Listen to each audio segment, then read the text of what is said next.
பல ஆண்டுகள் நோயில்லாமல் உடலில் நோய் எதிர்ப்பு சக்தியுடன் வாழ வேண்டும் என்றால் மூலிகைகளின் பயன்பாடுகளை அறிந்து கொண்டு அவற்றை முறையாக பயன்படுத்த வேண்டும் என்கிறார் டாக்டர் கௌதமன் அவர்கள். நிகழ்ச்சியில் அடுத்த பகுதியாக வரவிருப்பது பல்லாண்டு வாழ்ந்திட. அன்பான கலைஞர் தொலைக்காட்சி நேயர்களுக்கு என்னுடைய இனிமையான காலை வணக்கங்கள். சிறு காஞ்சொரி அப்படின்னு சொல்லக்கூடிய ஒரு கொடி வகை தாவரம், பூனை காஞ்சான் கூட சொல்லுவாங்க. பொதுவாக பார்த்திங்கன்னா ஆற்றுக்கரைகளில், குப்பை மேடுகளில் ரொம்ப அதிகமான காரத்தன்மை இருக்கக்கூடிய பூமிகளில் வளரக்கூடிய ஒரு கொடி வகை தாவரம். இதுக்கு ஏன் இந்த பெயர் வந்ததுன்னு கேட்டிங்கன்னா, அந்த இலை நம்ம உடம்புல பட்டுதுன்னா கூட உடனே அரிப்பெடுத்து சொரிந்து அந்த இடமே அலர்ஜியை உண்டாக்கக்கூடிய ஒரு பெரிய ஒரு பொருளாக இருக்கிறதுனால தான் இதற்கு சிறு காஞ்சொரி அல்லது பூனை காஞ்சொரின்னு சொல்லுவாங்க. அந்த காலத்தில் பார்த்திங்கன்னா காடுகளில், வேலிகள்லாம் வைக்கும்போது பார்த்திங்கன்னா இந்த கொடியை தான் தூவி விடுவாங்க. அப்போ ஏதாவது ஒரு அனிமல், உதாரணத்துக்கு ஒரு யானையோ அல்லது ஏதாவது ஒன்று வருதுன்னா அந்த யானை மேலே இந்த இலை பட்டுதுனாலே போதும், அதில் ஏற்படுகின்ற அரிப்புகளாலேயே அந்த யானை இறந்து விடுமா. அதனால தான் இதற்கு யானை விரட்டி அப்படிங்கிற ஒரு பெயர் கூட உண்டு. இன்றைக்கு நிறைய நம்ம கூவம் ஆற்றுப்பகுதி, நம்ம சென்னையில் இருக்கக்கூடிய கூவம் ஆறு இருக்கு இல்லையா, அது பக்கத்தில் பார்த்திங்கன்னா இந்த பூனை காஞ்சொரி அல்லது சிறு காஞ்சொரி அவ்வளவு அதிகமாக இருக்கிறத நம்ம பார்க்க முடியும்.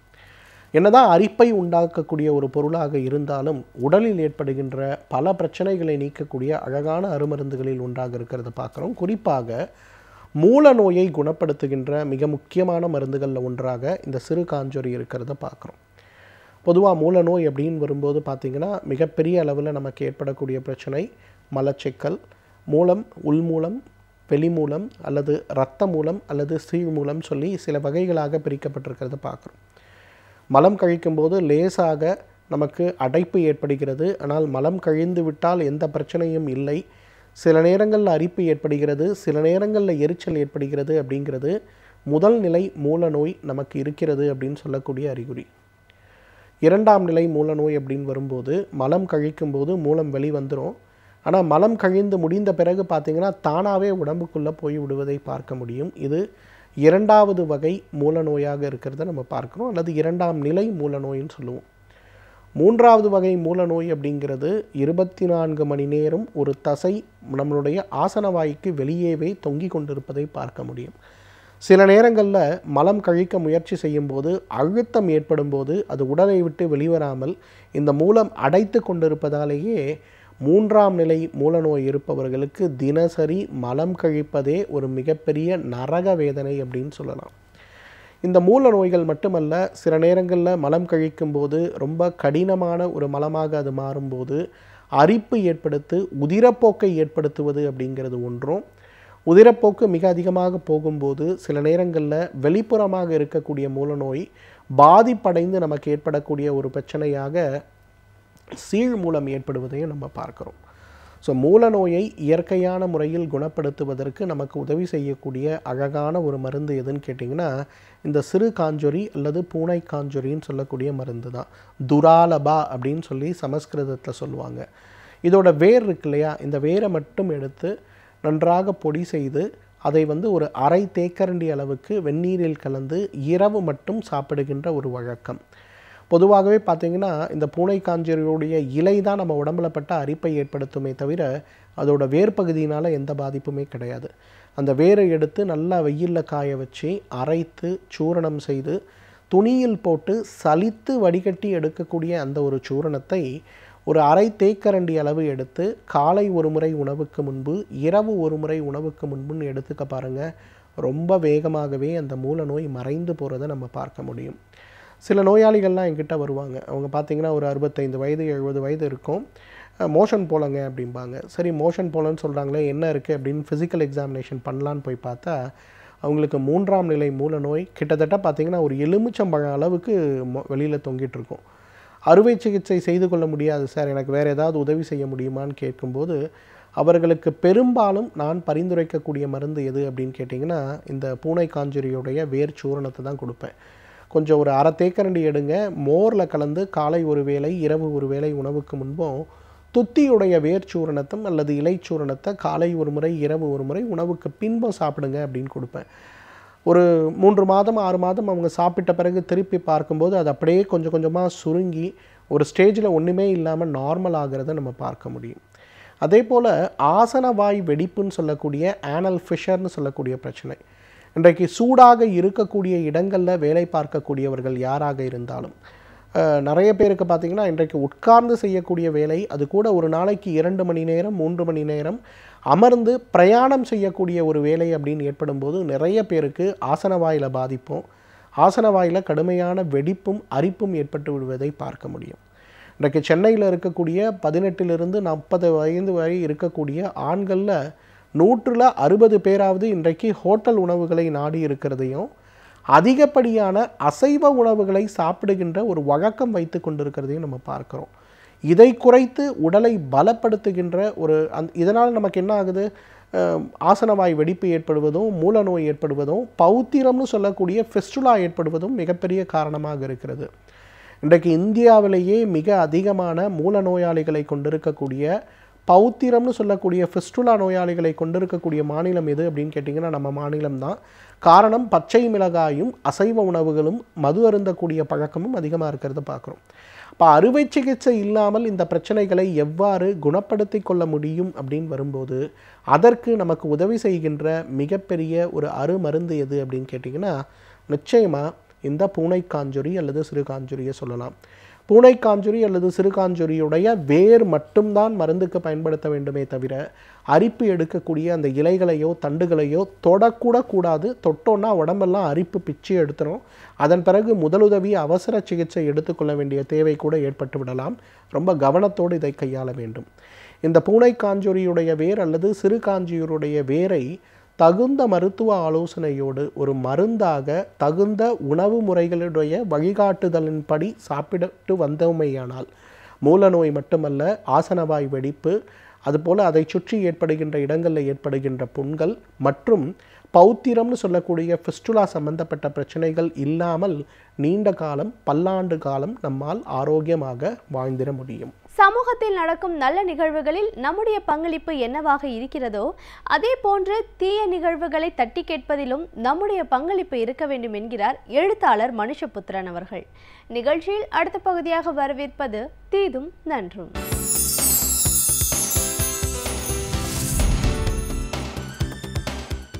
வணக்கம் நண்பர்களே, இன்னும் ஒரு இனிய காலை பொழுதில் தீதும் நன்றும் நிகழ்ச்சியில் உங்களை சந்திப்பதில் மிக்க மகிழ்ச்சி அடைகிறேன்.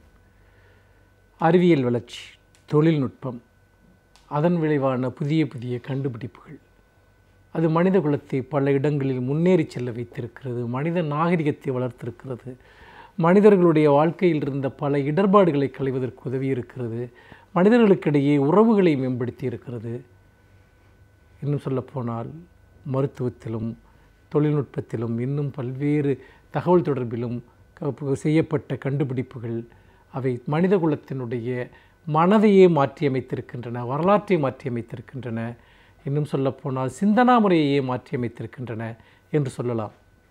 100 ஆண்டுகளுக்கு முன்பு இருந்த மனிதர்களுடைய சிந்தனா முறைக்கும் 1000 வருடங்களுக்கு முன்னால் இருந்த மனிதர்களுடைய சிந்தனா முறைக்கும் இடையே சிறிய வித்தியாசங்கள் தான் இருந்தன. ஆனால் நீங்கள் பார்த்தீர்கள் என்றால் ஒரு 50 ஆண்டுகளுக்கு முன்பு இருந்த மனிதர்களுடைய சிந்தனைக்கும் 25 வருடங்களுக்கு முன்பு இருந்த மனிதர்களுடைய சிந்தனைக்கும் இப்போது இருக்கக்கூடிய மனிதர்களுடைய சிந்தனைக்கும் இடையிலும் கூட மிகப்பெரிய மாறுபாடுகள், வித்தியாசங்கள் வந்துவிட்டன. அதற்கு முக்கியமான காரணம் அறிவியல் மற்றும் தொழில்நுட்பத்தினுடைய வளர்ச்சி. அது நமக்குள் புதிதாக கொண்டு வருகிற தாக்கங்கள். அந்த தாக்கங்களின் விளைவாக ஏற்படக்கூடிய சிந்தனை மாற்றங்கள், செயல் மாற்றங்கள்.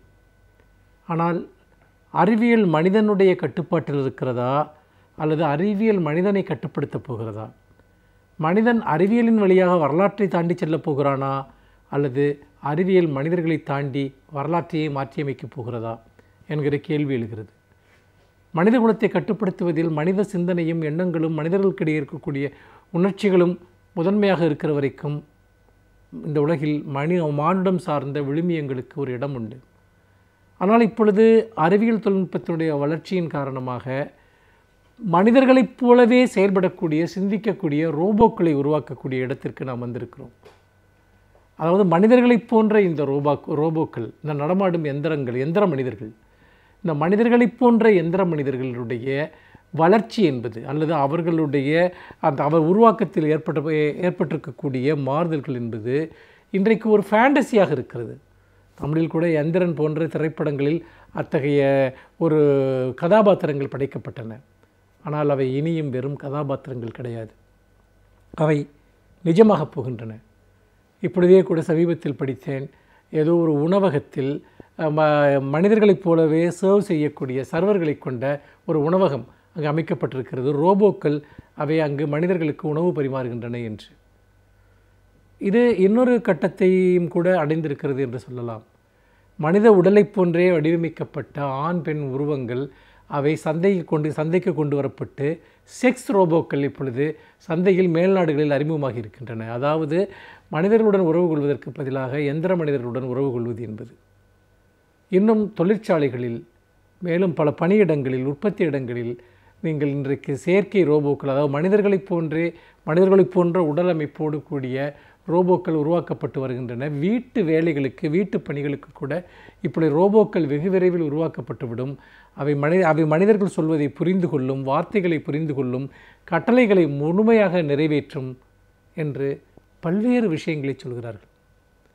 ஏற்கனவே ஆர்டிஃபிஷியல் இன்டெலிஜென்ஸ் என்று சொல்லக்கூடிய இந்த செயற்கை நுண்ணறிவுத்துறை என்பது ஒரு பெரும் பாய்ச்சலை உருவாக்கி இருக்கிறது. பல மனிதர்கள் செய்யக்கூடிய ஒரு வேலையை ஒரு எந்திரம் வெகு சுலபமாக செய்துவிடக்கூடிய, அல்லது ஒரு சிந்தனையின் அடிப்படையில் மனிதர்கள் செய்யக்கூடிய பல வேலைகளை எந்திரங்களே சிந்தித்து அவற்றை நிறைவேற்றிவிடும் என்பது இன்றைக்கு நம் கண் முன்னால், மனிதகுலத்தின் முன்னால் இருக்கக்கூடிய மிகப்பெரிய ஒரு சவால். ஒருபுறம் நீங்கள் வரக்கூடிய புள்ளி விவரங்களை பார்த்தால் இன்றைக்கு எந்திரங்களை அதிகமாக பணியிடங்களில் பயன்படுத்துவதன் காரணமாக கடும் வேலை இழப்பு எல்லா இடங்களிலும் ஏற்பட்டு கொண்டிருக்கிறது என்று சுட்டிக்காட்டப்படுகிறது. இது இன்னும் அதிகரிக்கப் போகிறது, உலகளாவிய போக்காக இது இருக்கிறது. இன்னும் இது பெருமளவிற்கு அதிகரிக்கப் போகிறது. இந்த எந்திரங்களை பயன்படுத்துவதன் மூலமாக மனிதர்களுடைய இடத்தை எந்திரங்கள் எடுத்துக்கொள்ளும் என்று. ஏனென்றால் எந்திரங்களை பயன்படுத்துவதன் மூலமாக குறைந்த செலவில் அதிக லாபம் ஈட்டலாம் என்பதுதான் முதலாளிகளினுடைய ஒரு நோக்கமாக இருக்கிறது. இங்கே மனித உழைப்பு என்பது புறக்கணிக்கப்படுகிறது, வீணாக்கப்படுகிறது, ஒதுக்கப்படுகிறது. இது எதிர்காலத்தில் மிகப்பெரிய அளவிற்கு சமூக சமநிலையில் பெரும் சீர்குலையை கொண்டு வரும் என்று சொல்கிறார்கள். சரி, இந்த எந்திர ரோபோக்களுக்கு வருவோம்.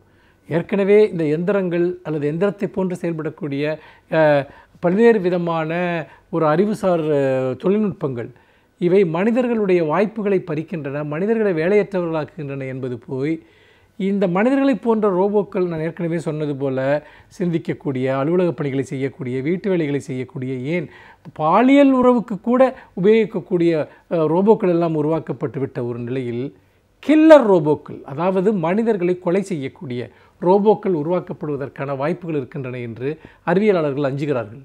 முக்கியமாக போர்களில் பயன்படுத்தப்படுவதற்கு ரோபோ படை வீரர்களை கொண்ட அணிகள் உருவாக்கப்படலாம். அவர்கள் எந்த விதமான சிந்தனையுமற்று எதிரிகளை கொன்று குவிப்பார்கள், எதிர்நாட்டு மக்களை கொலை செய்வார்கள் என்று. நாளைக்கு காவல்துறையில் எந்திரங்களைப் போல ஏற்கனவே காவல்துறை அதிகாரிகள் செயல்பட்டு கொண்டிருக்கிறார்கள். நாளை காவல்துறைக்குள் கூட எந்திரங்கள் கொண்டு வரப்படலாம், எந்திர ரோபோக்கள் கொண்டு வரப்படலாம். மனித மனமற்ற, மனித சிந்தனையற்ற உத்தரவுகளை அப்படியே கண்மூடித்தனமாக பின்பற்றக்கூடிய இந்த ரோபோக்களினுடைய வளர்ச்சி என்பது அது மனிதர்களுக்கு உதவுவதை தாண்டி மனிதகுல அழிவிற்கே கூட வித்திடக்கூடும். அது எவ்வளவு பெரிய வேலையையும் உத்தரவின் அடிப்படையில் சிந்தனையின்றி செய்யும் என்பது மனிதகுலத்திற்கு விடப்பட்டிருக்கக்கூடிய மிகப்பெரிய சவாலாக கருதப்படுகிறது. அறிவியல் வளர்ச்சி எவ்வளவு முக்கியமோ அவ்வளவு முக்கியம். சில அறிவியல் கண்டுபிடிப்புகளை நாம் தடுத்து நிறுத்த வேண்டும். ஒரு குறிப்பிட்ட எல்லைக்கு மேல் அவற்றை நாம் வளர்வதற்கு அனுமதிக்கக்கூடாது என்பதும், அவற்றில் மனிதர்களைப் போன்று செயல்படக்கூடிய இந்த ரோபோக்களும் ஒன்று என்பதை இந்த இடத்தில் அழுத்தம் திருத்தமாக பதிவு செய்ய விரும்புகிறேன். மீண்டும் இன்னும் ஒரு புதிய சிந்தனையோடு உங்களை சந்திக்கிறேன். நன்றி, வணக்கம்.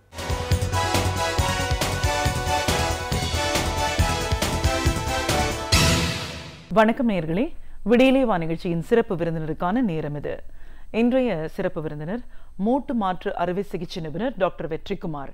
ஒரு மூட்டு மாற்று அறுவை சிகிச்சை நிபுணரா, மூட்டு அப்படிங்கிறது என்ன, இதுல எப்படிப்பட்ட பிரச்சனைகள்லாம் வர வாய்ப்பு இருக்கு, இன்னைக்கு இருக்கிற நவீன சிகிச்சை மூலமா எவ்வளவு தூரம் அதை சரி பண்ண முடியும், இப்படின்னு பல விஷயங்களை நம்ம டாக்டர் கிட்ட கேட்டு தெரிஞ்சுக்கலாம். வணக்கம் டாக்டர். வணக்கம்.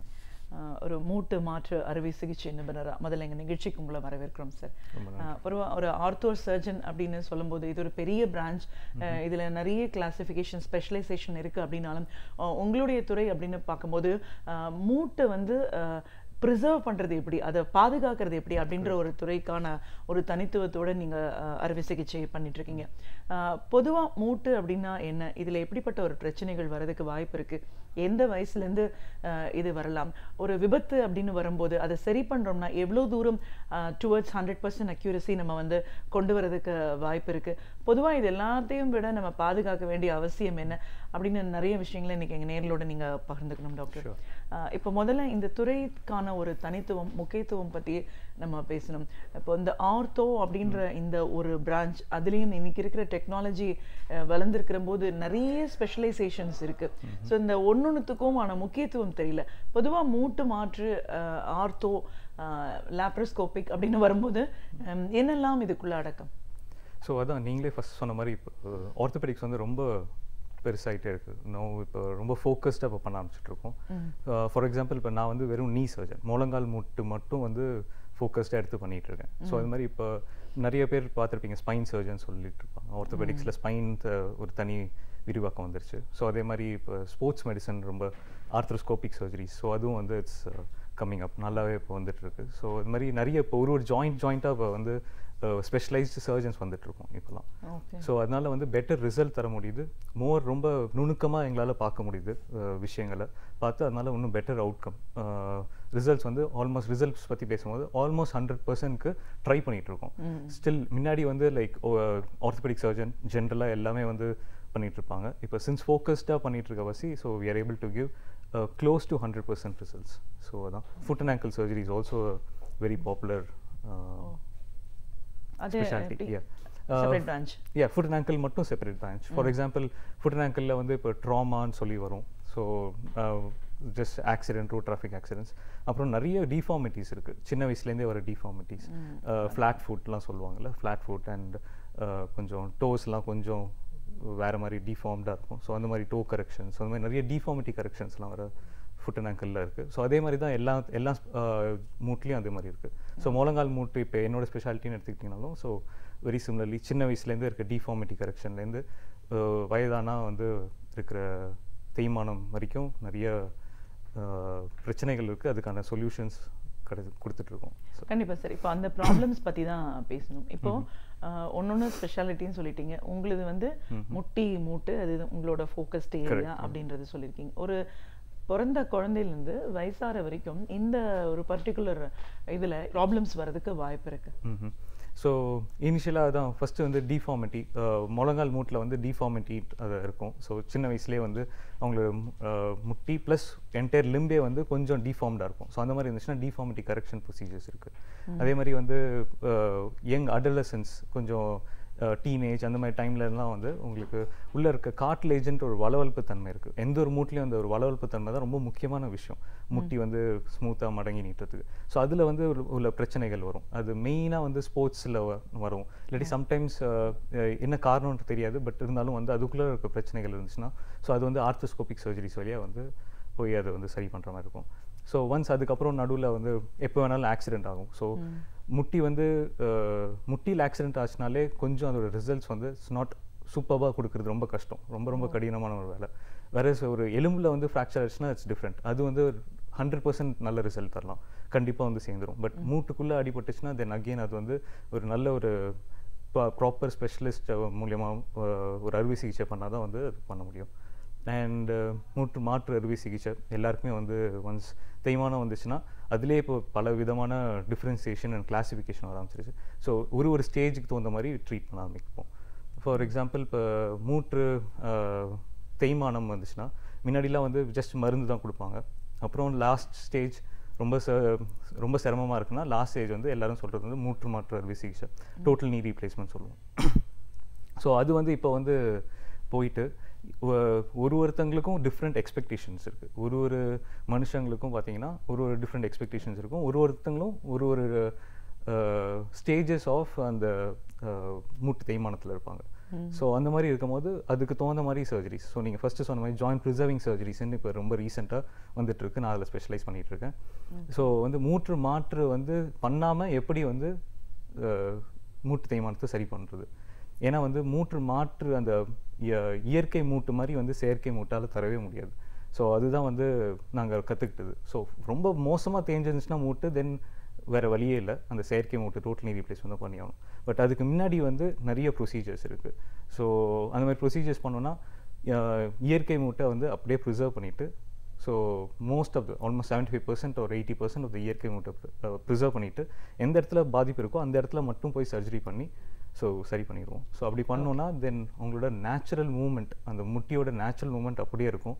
அண்ட் அவங்களால திரும்பி ரொட்டீன் ஆக்டிவிட்டீஸ்க்கெலாம் வந்து சீக்கிரமாக போக முடியும். ஓகே, இதை பற்றி தான் நம்ம இன்னும் விரிவாக பேசணும். இப்போ நீங்கள் வந்து சொல்லியிருக்கீங்க ஃபஸ்ட்டு மெடிசனில் நம்ம க்யூர் பண்ண பார்ப்போம், அதோட லாஸ்ட் கண்டிஷன் போனால் தான் ரீப்ளேஸ்மெண்ட் அப்படின்னு போகிறோம். ஸோ அது இல்லாமல் இதை ப்ரிசர்வ் பண்ணணும் அப்படின்னு சொல்லியிருக்கீங்க. இப்போது இந்த தேய்மானம், இந்த பிரச்சனைலாம் ஒரு வயசானவங்களுக்கு வர்றதுக்கு வாய்ப்பு இருக்குது, இல்லை ஆக்சிடென்ட்ஸில் போனால் மூட்டு சார்ந்த பிரச்சனை வரும். இப்போ இந்த ப்ரிசர்வேஷன் அப்படின்ற ஒன்று எந்த ஏஜில் எந்த மாதிரியான ஒரு இஷ்யூஸில் தேவைப்படுது? ஸோ ப்ரிசர்வேஷனுங்கிறது வந்து எப்படின்னா வந்து மெயினாக ஃபஸ்ட்டு சொன்னது வந்து யாருக்கு எந்த இது இப்போ ஒரு நார்மலாக வாக் பண்ணிகிட்ருக்காங்க, அவங்களுக்கு ஜஸ்ட் வாக்கிங் மட்டும்தான் பண்ண முடியும் அப்படின்ட்டு, ஜஸ்ட் ஆஃப்டர் சர்ஜரிக்கு அப்புறமேட்டும் வெறும் வாக் மட்டும் பண்ணிவிட்டு நல்லா நடக்கணும், ஜஸ்ட் டேபிள் சேரில் உட்காந்துட்டு எந்திரிக்கணும் அப்படிங்கிறவங்களுக்கு வந்து knee replacement will be a very good solution. Whereas இப்போ இருக்கிற காலகட்டத்தில் பார்த்திங்கன்னா ஆக்டிவாக இருக்கணும் நிறைய பேர் ஃபீல் பண்ணுறாங்க. So even at the age of 60, 70s கூட they want to go for running போகணும், மேரத்தானில் பார்ட்டிசிபேட் பண்ணணும். ஸோ அந்த மாதிரி நினைக்கிறவங்களுக்கு இந்த மாதிரி joint preserving surgeries R the right solution. அதுவும் வந்து எந்த ஏஜ்னு கேட்டிங்கன்னா மோஸ்ட் லைக்லி அரௌண்ட் ஒரு 35 to 45 சீக்கிரமாகவே கூட சில பேருக்கு தேய்மானம் ஆரம்பிக்கும். ஏன்னா முன்னாடி அடிபட்டிருப்பாங்க, ஏதாச்சும் ஒரு சின்ன ஏசியல் இன்ஜுரின்னு சொல்லி கேள்விப்பட்டிருப்பீங்க. ரொம்ப காமனாக வந்து அந்த லிகமெண்ட் வந்து மூட்டுக்குள்ளார இருக்க லிகமெண்ட் டேர் ஆயிடுச்சுனாலே ஸோ அவங்களுக்குலாம் வந்து சீக்கிரமாக வந்து மூட்டு தேய்மானம் ஆரம்பிக்குன்னு சொல்லி இட்ஸ் லைக் ப்ரூவன். ஸோ அவங்களுக்கு வந்து ஒரு 35 வயசு இல்லை 40 வயசு ஒரு 50 வயசில் வந்துச்சுன்னா ஸோ இந்த மாதிரி ஜாயிண்ட் ப்ரிசர்வேஷன் சர்ஜரிஸ் ஆர் ரொம்ப யூஸ்ஃபுல்லாக. ஸோ ஜாயிண்ட் ப்ரிசர்வேஷன் பற்றி பேசும்போது ஸோ ஏர்லியராக வந்துச்சுன்னா மூட்டு தேய்மானம் அரௌண்ட் 35 to ஒரு 55 இயர்ஸில் வந்து அவங்களுக்கு மூட்டு தேய்மானம் கண்டுபிடிச்சோன்னா ஸோ நிறைய மெத்தட்ஸ் இருக்குது முட்டியை வந்து ப்ரிசர்வ் பண்ணுறதுக்கு. ஃபஸ்ட்டு ப்ரைமரி வந்து exercise, we start on exercises. So எக்ஸசைஸ்னால் வந்து இன்னொரு அதில் கொஞ்சம் ஸ்ட்ரெஸ் பண்ண வேண்டிய விஷயம் என்னென்னா, நான் யூஸ்வலாக என் பேஷண்ட்ஸ் கிட்ட சொல்லும் போது வந்து அவங்க சொல்லுவாங்க இந்த மாதிரி டெய்லி நான் வாக்கிங் போகிறேன் டாக்டர் அண்ட் வீட்டு வேலைலாம் நிறையா பண்ணுறேன், ஸோ அது பத்தாதா அப்படின்ட்டு. That is very good. ஆனால் வந்து முட்டிக்கான சில ஸ்பெஷல் எக்ஸசைசஸ் இருக்குது. ஸோ அது வந்து தொடர்ச்சியாக பண்ணணும். ஸோ அதுலேயே வந்து நிறைய புதுசாக எக்ஸசைஸ்லேயே நிறைய டிசைன் பண்ணியிருக்கோம். ஸோ கொஞ்சம் ஜிம்மில் தர மாதிரி கொஞ்சம் நிறைய எக்ஸசைஸ் கொடுப்போம். So will keep changing it. So அது பண்ண வந்து எக்ஸசைஸ் வந்து ஒன்று லாங் டேர்மில் it will give very good result. இதுதான் first step for joint preservation. Next வந்து இப்போ நிறைய injections have come. For example stem செல்ஸ்ன்னு நிறைய கேள்விப்பட்டிருப்பீங்க. பட் இன்னமும் அது வந்து அண்டர் ஸ்டில் ரிசர்ச்சில் இருக்குது. பட் இட்ஸ் ஓரளவுக்கு இட் இஸ் ஹெல்பிங். அந்த இனிஷியல் பெயின் எல்லாமே குறைக்கிறதுக்கு it is definitely helping. So அந்த மாதிரி வந்து injections are coming. For example உங்கள் பேஷண்ட்ஸோட ஓன் சொந்தமாக உங்களோட பிளட்டை எடுத்து அதில் வந்து சில அணுக்களை மட்டும் பிரிப்போம். ஸோ அந்த அணுக்கள் வந்து பொதுவாக வந்து ஹீலிங் தன்மை இருக்குல்ல, ஸோ பாடியோட நேச்சுரல் ஹீலிங் மெக்கானிசமே எடுத்து அது வந்து முட்டிக்குள்ளே செலுத்துவோம். ஸோ அது மாதிரி ஒரு விஷயம் இருக்குது. தேர்ட் ஸ்டெப் வந்து இஸ் அகெயின் சர்ஜரி. ஸோ சர்ஜரியில் வந்து மெயினாக வந்து ஒரு அலைன்மெண்ட் கரெக்ஷன் சர்ஜரிஸ் இருக்குது. ஸோ அந்த மாதிரி கரெக்ட் பண்ணோன்னா இப்போ முட்டி வந்து பார்த்திங்கன்னா போக போக தேய்மானம் ஆக முட்டி கால் வந்து கொஞ்சம் அப்படியே வளைய ஆரம்பிக்கும். ஸோ அந்த வளையிறதை வந்து ஸ்டாப் பண்ணுறதுக்கு உள்ள சர்ஜரிஸ் இருக்குது. ஸோ அந்த மாதிரி சர்ஜரிஸ் பண்ணிவிட்டு உள்ளுக்குள்ளே அந்த வளவளப்பு தன்மைக்கும் உள்ளே போய் அதுக்கும் ஒரு ப்ரொசீஜர் பண்ணோன்னா சர்ஜரி பண்ணோன்னா தென் அதுதான் வந்து main joint preservation surgeries. So இதுதான் வந்து இதுவே ஒரு பெரிய எலாபரேட்டான ஒரு விஷயம். எந்தெந்த ஸ்டேஜுக்கு அதாவது வந்து தேய்மானம் வந்து ஸ்டேஜ் 1க்கு ஒரு சில மெத்தட்ஸ் இருக்குது, ஸ்டேஜ் 2க்கு வந்து இன்ஜெக்ஷன்ஸ் அந்த மாதிரி ட்ரை பண்ணுவோம், ஸ்டேஜ் 2, ஸ்டேஜ் 3. ஸோ அதுக்கப்புறம் அவங்களுக்கு எந்த மாதிரி தேவையோ அது மாதிரி உள்ள சர்ஜரிஸும் பண்ணுறதுக்கான சான்சஸ் இருக்குது. ஓகே, இப்போ இந்த ஸ்டேஜ் 1, ஸ்டேஜ் 2 பிரிக்கிறீங்க இல்லையா? இப்போது நிறைய பேர் சொல்கிறத கேட்டிருக்கோம், ஒரு லெவல் அடுத்தது போயாச்சுன்னா அதுக்கப்புறம் ஃபர்தர் டேமேஜ் வராமல் தான் நம்ம பார்த்துக்க முடியும். பட் இந்த ப்ராப்ளம்லேருந்து திருப்பியும் கம்ப்ளீட் நார்மலுக்கெல்லாம் வர்றது ரொம்ப கஷ்டம் அப்படின்றாங்க. பட் இப்போ இருக்கிற டெக்னாலஜியில் அவர் எவ்வளோ தூரம் ரீகெயின் பண்ணி பழைய நார்மல்சி கொண்டு வர முடியும்? இல்லைன்னா இட்ஸ் ட்ரூ செகண்ட் லெவல் போயிடுச்சுன்னா அதுக்கு மேலே தான் நம்ம போகாமல் தடுக்க முடியுமா எப்படி? ஸோ இதுதான் இப்போ recent very very upcoming trend இது. ஸோ அதாவது வந்து ஒன்ஸ் அந்த வளவளப்பு தன்மை உள்ளுக்குள்ளே பேசிகிட்டு இருக்கோம்ல, அந்த தேய்மானம்ங்கிறதே அந்த வளவளப்பு தன்மை வந்து போச்சுன்னா தான் வந்து தேய்மானம்ங்கிறது ஸ்டார்ட் ஆகுது. ஸோ அந்த வளவளப்பு தன்மை ஒன்ஸ் போச்சுன்னா இட்ஸ் இன்னமும் அதே ஸ்டேஜ் தான், அது போனது தான், திரும்பியும் வந்து we can never get back. ஆனால் அதுக்கு சில டிஷ்யூஸ்லாம் வந்து கொஞ்சம் இப்போ இன்ஜினியரிங்லாம் பண்ணி அதை திரும்பி அதே அந்த வளர்ப்பு தன்மைக்குள்ள டிஷ்யூ எல்லாம் வந்து அந்த அணுக்கள்லாம் போய் லேபில் கொடுத்து வளர்த்து அதை திரும்பி வந்து மூட்டுக்குள்ளார ப்ளேஸ் பண்ண ஆரம்பிக்கிறோம். ஸோ இந்த மாதிரி இது இப்போ ஸ்டார்ட் பண்ணியிருக்கோம். பட் அதோட லாங் டேர்ம் ரிசல்ட்ஸ் வந்து இன்னும் வெயிட் பண்ணி தான் பார்க்கணும். ஸோ அது வந்து it's a very new trend, இப்போ தான் வந்துட்டுருக்கு அந்த மாதிரி விஷயங்கள். ஸோ அது இன்னும் அதோட லாங் டேர்ம் ரிசல்ட்ஸ் உண்மையில் தான் வெயிட் பண்ணி பார்க்கணும். பட் நீங்கள் சொன்ன மாதிரி ஒன்ஸ் தேஞ்சது தான். பட் இப்போதைக்கு இருக்கிறது பெஸ்ட்டு வந்து இது வந்து ரீப்ளேஸ்மெண்ட் சர்ஜரிஸ் தான் வந்து இப்போதைக்கு வந்து பெர்மனன்ட் சொல்யூஷன் கொடுக்கும். அது ரொம்ப ஃபுல்லாக தேஞ்சிடுச்சுன்னா then there is no other option. இப்போ ஒரு ஆக்சிடென்ட்ஸ் அப்படின்னு வரும்போது இதை நம்ம எந்த ஏஜில் யாருக்கு வேணால் வர்றதுக்கு ஒரு வாய்ப்பு இருக்குது. இப்போ ஒரு முட்டியில் ஒரு பாதிப்பு, ஒரு ஆக்சிடென்ட் டேமேஜ் அப்படின்னு வரும்போது எப்படி எவ்வளோ தூரம் நம்ம கரெக்ட் பண்ணுறதுக்கு பாசிபிலிட்டிஸ் இருக்குது? That's what. அதுவும் வந்து இட்ஸ் மூட்டுக்குள்ளே என்றைக்குமே ஒரு டேமேஜ் ஆகிடுச்சுன்னா வந்து இட்ஸ் ஒரு குட் ரிசல்ட்ஸ் தரலாம் டெஃபினட்டாக. அட்லீஸ்ட் ஒரு 90% வந்து திரும்பி அவங்களுக்கு அதே அளவுக்கு ரிசல்ட்ஸ் கொடுப்போம். அதாவது திரும்பி இன்ஃபேக்ட் அவங்களோட சேம் முன்னாடி அடிபடுறதுக்கு அந்த ஒரு செகண்டுக்கு முன்னாடி என்னென்ன வேலை பண்ணிட்டு இருந்தாங்களோ அதே அளவுக்கு திரும்பி அவங்களால திரும்பி போய் பண்ணுற அளவுக்கு ரிசல்ட்ஸ் இமீடியட்டாக கொடுத்துடலாம் பிகாஸ் ஆஃப் சர்ஜரி மூலயமா அண்ட் தான் இப்போ இருக்கிற நியூவர் டெக்னாலஜிஸ் மூலயமா நல்லா ஃபிக்ஸ் பண்ணிவிட்டு பிளேட்ஸ்லாம் வச்சு கரெக்டான மெத்தடில் ஃபிக்ஸ் பண்ணோன்னா டெஃபினட்டாக அவங்களுக்கு ரிசல்ட் 100% இருக்கும். பட் இருந்தாலும் அந்த மூட்டு தேய்மானம்ங்கிறது வந்து இந்த மாதிரி மூட்டுக்குள்ளே அடிப்பட்ட பேஷண்ட்ஸ்க்கு வந்து டெஃபினட்டாக அதோட சான்சஸ் வந்து ரொம்ப ஜாஸ்தி. ப்ராபப்ளி ஒரு யூஸ்வலாக வந்து எதுவும் அடிப்படாமல் இருக்கிறவங்களுக்கு வந்து ஒரு 50 வயசு 60 வயசில் தேயும்னா இவங்களுக்கு இன்னும் கொஞ்சம் சீக்கிரமாக தேயறதுக்கான சான்சஸ் இருக்குது. ஸோ அது வந்து நம்மளால் தடுக்க முடியாது. பட் ஆனால் ஆஃப்டர் த சர்ஜரிக்கு அப்புறம் அவங்களுக்கு ஃபுல் ரிசல்ட் கிடச்சிடும். ஓகே. ஸோ இப்போ வந்து நம்ம நிறைய அட்வான்ஸ்மெண்ட் போனதுனால லைஃபே வந்து அந்த லாஞ்சிவிட்டி நம்ம கூடி இருக்கிறத பார்க்குறோம். ஆனால் இருக்கிற லைஃப் வரைக்குமே ரொம்ப அந்த யூத்ஃபுல்லாக இருக்கணுங்கிறது தான் எல்லாருமே விரும்புகிறாங்க. அந்த ஏஜ்டு அப்படின்ற ஃபேக்டர் 60 இயர்ஸ் தாண்டினா கூட ஏஜ்டுன்னு சொல்கிறதுக்கு விரும்பலை. பட் பாடி வந்து எல்லா டைம்லையும் நம்மளுக்கு அதை கோஆப்ரேட் பண்ணுறது இல்லை. ஸோ இப்போ போன்ஸ் பொறுத்த வரைக்கும் இது ஸ்ட்ரென்தனிங் மூட்டு சார்ந்த பிரச்சனைகள் தான் அதிகம் நம்ம பார்க்குறோம்.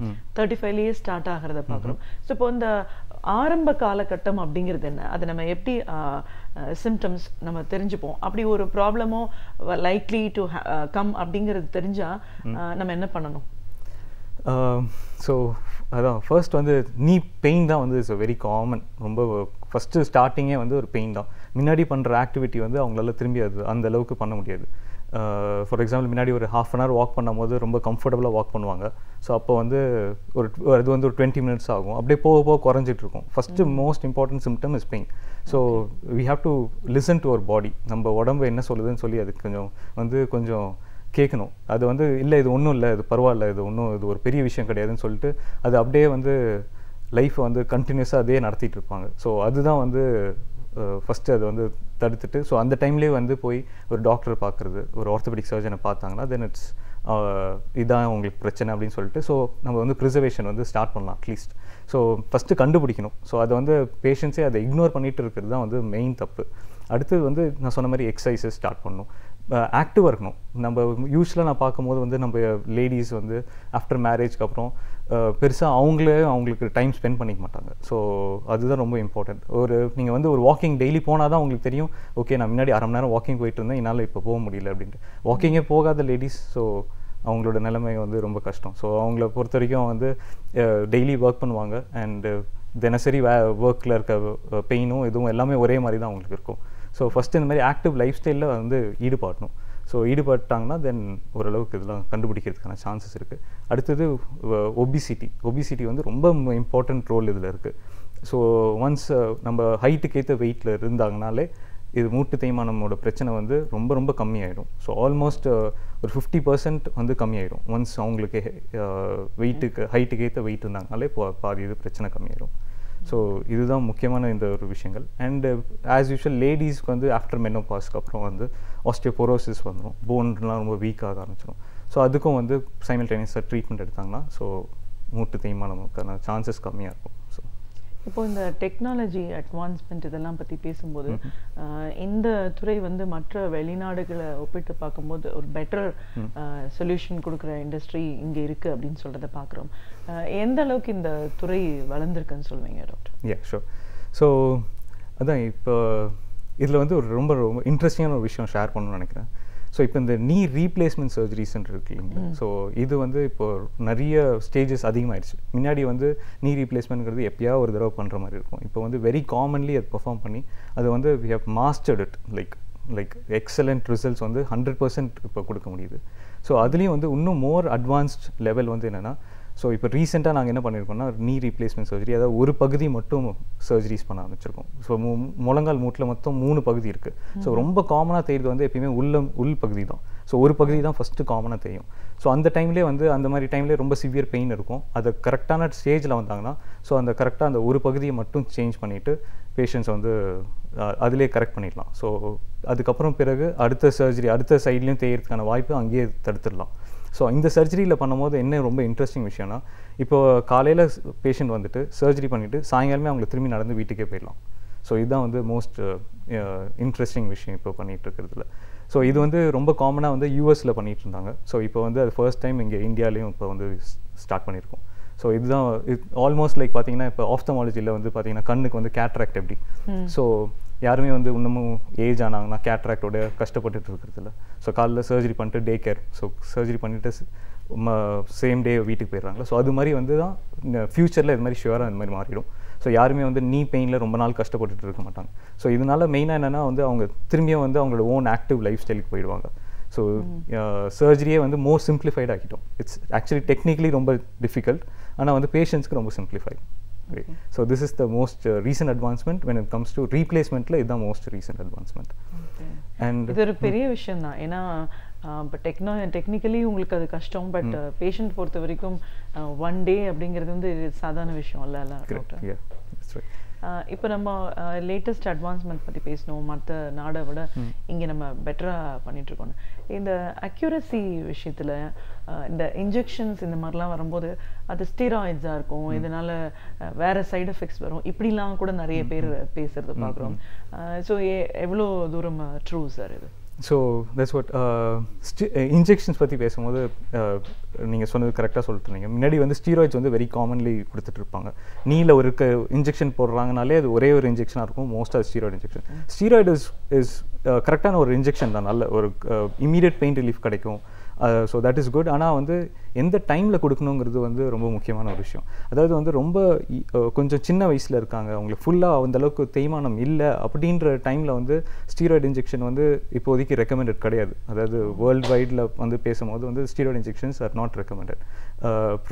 ஏன்னா வந்து அந்த ஸ்டீராய்டே வந்து உள்ளுக்குள்ளே இருக்கிற அந்த தேய்மானத்தை வந்து அதிகப்படுத்தும். ஸோ அதனால அது பண்ணுறது கிடையாது. அதுக்கு தான் நான் சொன்னது வந்து என்னென்னா இந்த ஸ்டெம் செல்ஸ் மாதிரி உள்ள injections, for example patients own blood எடுத்து பண்ணுறோம். ஸோ அதில் டெஃபினெட்லி அவங்களோட சொந்த ரத்தத்தையே எடுத்து திரும்பி அதில் அணுக்களை மட்டும் கரெக்டாக பிரித்து முட்டிக்குள்ளே செலுத்தும் போது பார்த்தீங்கன்னா அதில் எந்த சைடு எஃபெக்டே கிடையாது. ஸோ இன்ஜெக்ஷன்ஸ்க்கான அந்த ஒரு பெயின் இருக்கும் இல்லையா, பட் சைடு எஃபெக்ட்ஸ் வந்து கிடையாது. ஸோ அதனால பெயின் ரிலீஃப் டெஃபினட்டாக ஓரளவுக்கு 6 months to 1 year வந்து பெயின் ரிலீஃபும் கிடைக்கும். பட் அதோட கூட சேர்ந்து எக்ஸசைசஸும் பண்ணாங்கன்னா so it be very good. And accuracy பற்றி பேசும்போது லேட்டஸ்ட் டெவலப்மெண்ட் வந்து நேவிகேஷன் சொல்லிட்டு இருந்தேன். லைக் மாற்று அறுவை சிகிச்சை, அதாவது ரீப்ளேஸ்மெண்ட் சர்ஜரிஸ் வந்து நேவிகேஷன் ஒரு கேஜெட் யூஸ் பண்ணுவோம். ஸோ அது வந்து இட்ஸ் லிட்ரலி அந்த காரில் இருக்க நேவிகேஷன் மாதிரி. ஸோ எப்படி it's a complicated surgery. So அதனால் எப்படி கரெக்டாக வந்து எலும்பை வந்து ஷேப் பண்ணிவிட்டு அதுக்குள்ளார திரும்பி அந்த செயற்கை மூட்டை போடுறது வந்து ஸோ ரொம்ப பர்ஃபெக்ட் 100% அக்யூரசி வந்து ஓரளவுக்கு கிடைக்கும். ஸோ அதுக்கும் மேலே இப்போ அடுத்தது வந்து ரொபாட்டிக்ஸ் வந்துருச்சு. ஸோ நேவிகேஷனில் வந்து நமக்கு ஹெல்ப் பண்ணும் கம்ப்யூட்டர் வந்து இந்த மாதிரி கரெக்டாக அறுவை சிகிச்சை பண்ணணும் அப்படின்னு சொல்லி சர்ஜனுக்கு கரெக்டான இதில் வந்து நம்ம காட்டும். இப்போ இருக்கிறது வந்து ரொபாட்டிக்ஸ் வந்து என்னென்னா அதிலே வந்து ஸோ கட் பண்ணுறதுக்கு கூட வந்து இட் கிவ்ஸ் 100%. ஸோ எப்படி பிளான் பண்ணுறோமோ அதே மாதிரி வந்து சிகிச்சையை நடத்திடலாம். ஸோ தட்ஸ் த 100% அக்யூரசி இப்போதைக்கு வந்திருக்கு. ஸோ எல்லாம் பற்றியும் பேசினாலும் ஒரு மித் என்னன்னா ஒரு ஃபியர் ஃபேக்டர் வந்து நமக்கு போகாது. இவ்வளோ அட்வான்ஸ்மெண்ட் இருக்குது, 100% நம்ம கொடுக்குறோம் அப்படின்னாலும் ஒரு பேஷண்ட் பாயிண்ட் ஆஃப் வியூலேருந்து பார்த்தீங்கன்னா இதுக்கு மேலே நம்மளுக்கு சரியாகாதோ, நம்ம ஒரு மாதிரி பழைய பிரச்சனை போயிடுவோமோ, இல்லை அடுத்தவங்களை டிபெண்ட் ஆகுமோன்ற ஒரு பயத்தோடு வர்றதை தான் பார்க்குறோம். ஒரு சர்ஜனாக எப்படி பார்க்குறீங்க இன்றைக்கி mentality of the people, mind set எப்படி இருக்கு? எவ்வளோ தூரம் ஒரு சர்ஜரி பண்ணி தான் ஆகணுன்றதை அக்செப்ட் பண்ணிக்கிறாங்க? வெரி குட் கொஸ்டின் அது ஆக்சுவலாக. ஸோ என் பேஷண்ட்ஸ்க்கும் நான் இதே தான் சொல்லுவேன். ஸோ தோ எனக்கு ஆஸ் அ சர்ஜனாக வந்து எனக்கு நல்லா 100% எனக்கு ஒரு கான்ஃபிடன்ஸ் இருந்தாலும் பேஷண்ட்ஸ்க்கு வந்து ஒரு வெரி குட் லைஃப் ஸ்டைல் இப்போ இவ்வளோ கஷ்டப்படுறாங்களே இதை வந்து 100% நல்லா அதை வந்து சரி பண்ண முடியுன்றது வந்து எனக்கு நல்லாவே தெரிஞ்சாலும் பட் பேஷண்ட்ஸோட ஆங்ஸைட்டி வந்து ரொம்ப ரெஸ்பெக்ட் பண்ணணும். ஸோ ஃபியர் சர்ஜரிக்கு அப்புறம் வந்து நிறைய பேட் நியூஸ் கேள்விப்பட்டிருப்பாங்க. ஸோ அது மாதிரி அது மட்டும் இல்லை, ஹாஸ்பிட்டலைசேஷன் சர்ஜரியே ரொம்ப ஒரு கஷ்டமான ஒரு விஷயம் எடுத்துக்கிறது. ஸோ அதுக்கு தான் வந்து ஃபஸ்ட்டு வந்து இந்த மாதிரி டே கேர் சர்ஜரிஸில் வந்து வி ஆர் இம்ப்ரூவ் பண்ணிடுறோம். ஸோ காலையில் வந்தாங்கன்னா பெருசாக வந்து இது வந்து நினச்சி பார்க்குறதுக்குள்ளே பார்த்தா திரும்பி வீட்டில் இருப்பாங்க. ஸோ அந்த மாதிரி இது டெவலப் பண்ணியிருக்கோம். அடுத்து முக்கியமான விஷயம், எப்போ சர்ஜரி எடுத்துக்கணுங்கிறது வந்து ரொம்ப ரொம்ப இம்பார்ட்டண்ட்டான ஒரு கொஸ்டின். ஸோ வந்து சர்ஜரி இருக்குது, ஓகே நான் வந்து ரிசல்ட் கொடுக்கறதுக்கு ரெடியாக இருக்கேன். பட் ஆனால் வந்து பேஷண்ட்ஸ் எப்போ வந்து சர்ஜரி எடுக்கணுங்கிறது வந்து ரொம்ப ஒரு வைஸ் டெசிஷன். அது வந்து நான் எப்போ சொல்லுவேன்னா, ஸோ பெயின் இருக்குது, இம்மீடியட்டாக எல்லா பெயினையும் வந்து ட்ரீட் பண்ணணும்னு அவசியம் இல்லை. இனிஷியலாக எக்ஸசைசஸ் மெடிக்கேஷன்ஸில் ட்ரீட் பண்ணலாம். பட் ஆனால் வந்து அவங்களோட ஆக்டிவிட்டீஸ் எப்போ ரெஸ்ட்ரிக்ட் ஆகுது, வீட்டுக்குள்ளாரையே வந்து அவங்கள முடங்கி கிடக்கிற மாதிரி இருக்கிற ஒரு life style is not good.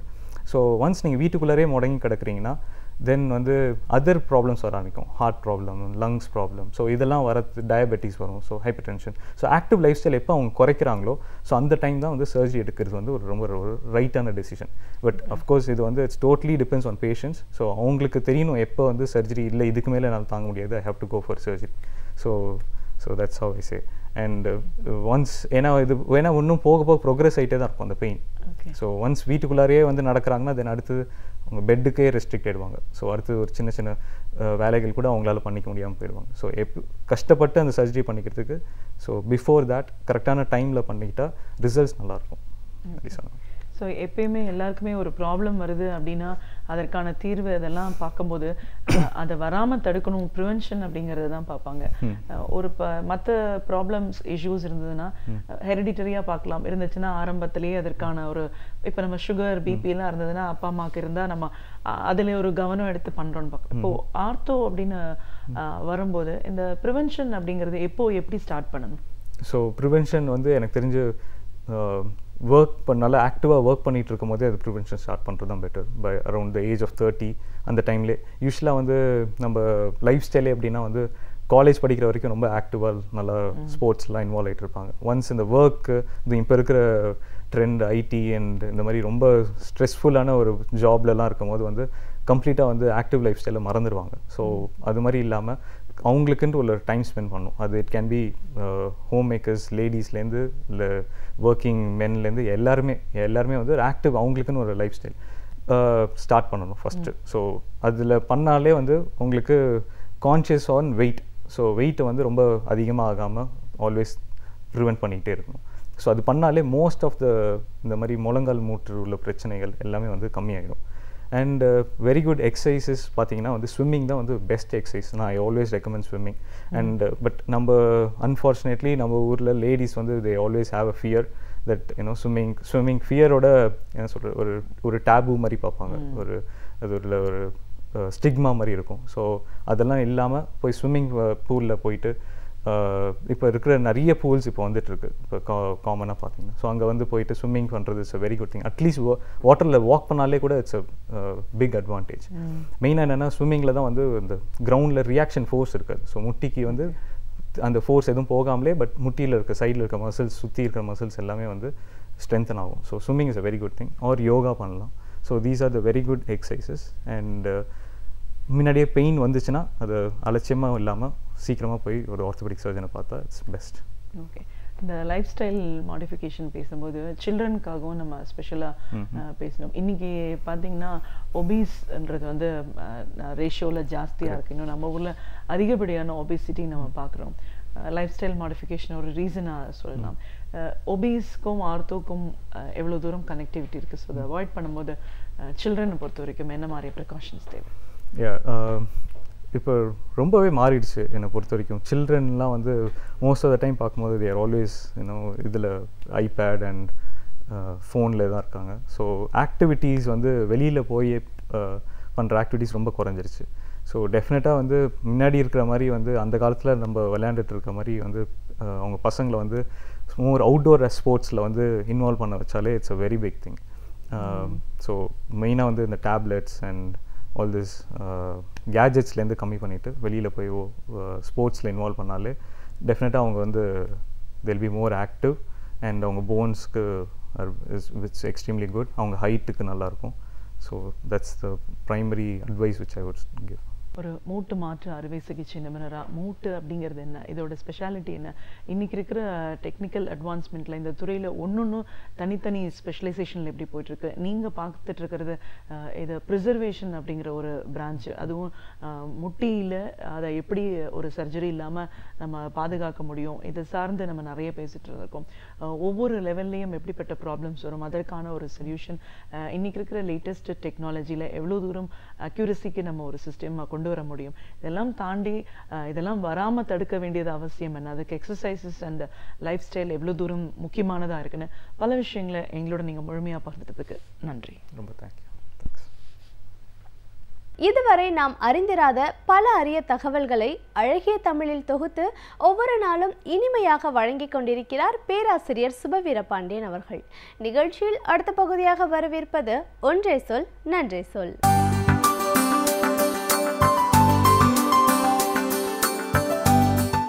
அனைவருக்கும் என் அன்பு வணக்கம். திராவிடர் கழகத்தின் தலைவர் கி வீரமணி அவர்கள் ஐயாவின் அடிச்சுவட்டில் என்று பல பாகங்களாக நூல்களை எழுதி கொண்டிருக்கிறார். அந்த நூல்கள் ஆசிரியரினுடைய வரலாறு குறிக்கிற நூல்கள்தான். ஆனாலும் தமிழகத்தினுடைய பல செய்திகளை, பல வரலாற்று குறிப்புகளை அந்த புத்தகம் நமக்கு தருகிறது. திராவிடர் கழகத்தின் வெளியீடாக வந்திருக்கிற அந்த நூல் வரிசையினுடைய முதல் பாகத்தில் அவர் சின்னஞ்சிறுவனாக 10 வயது சிறுவனாக இருக்கிற போது இயக்கத்திற்குள் வந்த நிகழ்வும் அதனை ஒட்டி அவர் பெற்ற பல அனுபவங்களும் குறிக்கப்பட்டிருக்கின்றன. அவர் இயக்கத்திற்குள் வருகிற போது 10 வயது தான். 1943 அவர் பிறந்த அந்த கடலூர் பகுதியில் கூட்டங்களில் பேசத் தொடங்குகிறார். அவர் அரசியலுக்கு வருவதற்கு காரணமாக இருந்தவர் அவருடைய ஆசிரியர் திராவிடமணி அவர்கள். திராவிடமணி அவர்கள்தான் இந்த சிறுவனை பார்த்து நன்றாக பேசுகிறான் என்று தட்டி கொடுத்து மேடைகளில் பேச வைத்து ஐயா பெரியாரிடத்திலும் கொண்டு போய் அறிமுகம் செய்து வைத்தவர். எனவே அப்படி திராவிடமணி அவர்களோடு வேறு வேறு ஊர்களுக்கும் பேசுவதற்கு வாய்ப்பு கிடைத்து போன அந்த அனுபவங்களை எல்லாம் ஒரு பகுதியில் அவர் குறித்திருக்கிறார். ஐயா பெரியார் அவர்களோடு அவர் பேசிய மேடையிலேயே பேசிய ஒரு அனுபவத்தையும் அவர் பதிவு செய்திருக்கிறார். அப்போது ஈரோட்டிலேயே இருந்த நேரம், ஈரோட்டில் மாணவர்களுக்கு பயிற்சி வகுப்பை ஐயா பெரியார் எடுத்திருக்கிறார். பகல் நேரங்களில் பயிற்சி வகுப்பு, மாலையில் ஒரு 50 முதல் 100 கிலோமீட்டர் தொலைவில் உள்ள ஊர்களுக்கு போய் கூட்டம் பேசிவிட்டு இரவே ஈரோட்டிற்கு திரும்பி விடுவார். எனவே ஓய்வே இல்லாத ஒரு பணிதான். பகல் முழுவதும் மாணவர்களுக்கு வகுப்பெடுப்பது, மாலையில் பொதுக்கூட்டம் பேசுவது, நள்ளிரவில் வீட்டுக்கு திரும்புவது என்பதாகத்தான் அவருடைய வாழ்க்கை இருந்திருக்கிறது. அப்படி ஆசிரியர் வீரமணி அவர்களும் 10 வயது சிறுவனாக ஈரோட்டில் இருக்கிற போது ஒரு நாள் மாலையில் வகுப்பெல்லாம் முடிந்து ஐயா கூட்டத்திற்கு புறப்படுகிறார். புறப்படுகிற போது இவர்கள் எல்லோரும் நின்று வணக்கம் சொல்லி வழி அனுப்புகிறார்கள். பெரியார் என்ன நினைத்தாரோ தெரியாது, திரும்பி பார்த்து அந்த சின்ன பையனாக இருக்கிற வீரமணி அவர்களை அருகில் அழைத்து, நீ வரியா, கூட்டத்தில் பேசுறியா என்று கேட்கிறார். அளவு கடந்த தாழ முடியாத மகிழ்ச்சி. சரி என்று காருக்குள் ஏறிக்கொண்டு போகிற போது அங்கே இருந்து நாமக்கலுக்கு அருகில் பொட்டிரெட்டிப்பட்டி என்கிற ஒரு சின்னஞ்சிறிய கிராமத்தில் அன்றைக்கு கூட்டம். இப்போது கூட அந்த ஊருக்கெல்லாம் போய் சேருவது கடினம். ஆனால் அன்றைக்கே இது நடந்தது. ஏறத்தாழ 1940களில். அப்போதே அந்த சின்னஞ்சிறு கிராமங்களுக்கெல்லாம் போய் ஐயா பெரியார் மக்களோடு அமர்ந்து பேசியிருக்கிறார். அண்மையிலே தான் முன்னாள் துணைவேந்தர் பேராசிரியர் ஜெகதீசன் அவர்கள் ஒரு கூட்டத்திலே மிக தெளிவாக சொன்னார், நாம் பேசுவதற்கும் ஐயா பெரியார் பேசுவதற்கும் என்ன வேறுபாடு என்று கேட்டு அந்த வேறுபாட்டை அவர் துல்லியமாக சொன்னார். நாமெல்லாம் மக்களிடம் உரையாற்றுகிறோம், பெரியார் மக்களோடு உரையாடினார் என்று சொன்னார். உரையாற்றுவதற்கும் உரையாடுவதற்கும் இடையில் பெரும் வேறுபாடு இருக்கிறது. மேடையில் ஒலி வாங்கி முன்னால் நின்று நாம் வீர முழக்கமிட்டு உரையாற்றுவது என்பது வேறு. ஆனால் மக்களோடு மக்களாக அமர்ந்து அவர்களோடு பேசி அவர்கள் கேள்விகளை உள்வாங்கி அதற்கு விடை சொல்லி, எனவே அவர் உரையாற்றியவர் அல்ல, மக்களோடு உரையாடியவர். அதனால்தான் அத்தனை சின்ன கிராமத்தில் அத்தனை ஆண்டுகளுக்கு முன்னால் மக்களிடம் அவரால் பேச முடிந்திருக்கிறது. இன்றைக்கு இருந்ததை விட இருப்பதை விட அறிவியல் தொழில்நுட்பம் மிக பின்னடைவாக இருந்த காலத்தில், மூட நம்பிக்கைகள் சமூகத்தில் மண்டி கிடந்த காலத்தில் பெரியார் அந்த சிற்றூர்களில் போய் பேசியிருக்கிறார். அன்றைக்கு ஐயா அவர்களுக்கு முன்னிலையில் பேசிய அந்த கூட்டம் ஒரு 10 நிமிடம் ஆசிரியர் பேசுகிற போது அது ஒரு அளவு கிடந்த மகிழ்ச்சியாக இருந்திருக்கிறது.